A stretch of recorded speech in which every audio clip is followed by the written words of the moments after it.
Have you ever wondered why teens nowadays always seem to be tired?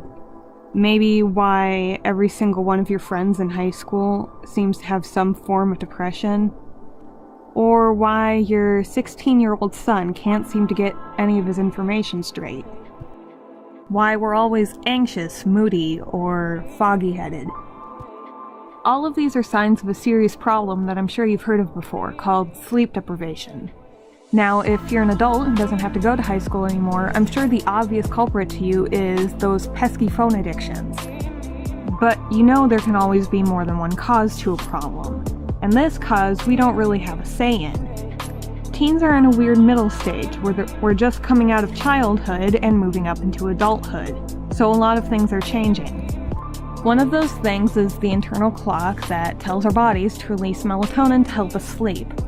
Instead of releasing melatonin at a normal time, it gets all screwed up and releases it at 11, or up to 1 a.m., depending on who the study is from.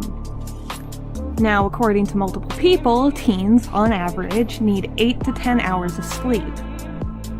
Now, for this, we're going to do a bit of a math problem. Let's say your special child Timmy is able to run on the minimum of 8 hours of sleep.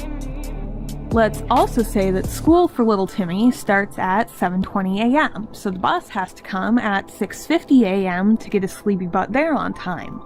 So let's say that little Timmy, in order to eat, get dressed, get his stuff together, and clean himself, would need to get up at 6 a.m. to catch the bus.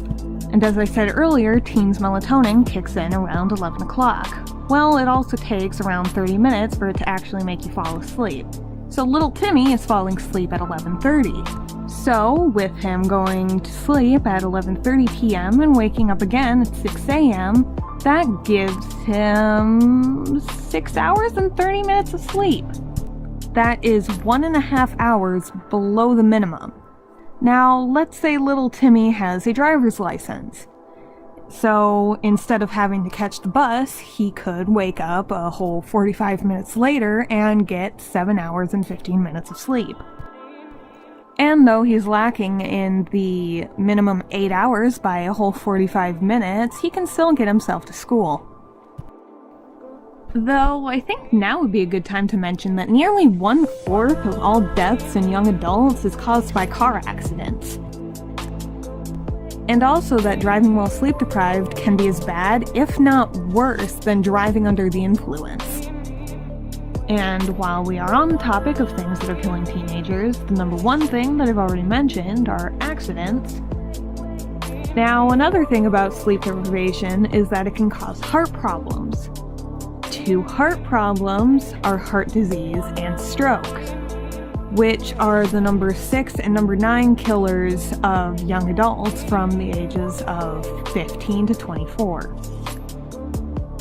Yet another effect of sleep deprivation is a lowered immune system, which could lead to the number 10 killer of young adults in America, which are the flu/pneumonia. We are literally killing the youth of our country, and all for what? Just to save some money on some buses? I mean, that I could get, but why? Why in the world are the groups who need less amounts of sleep the ones who get to go to school later?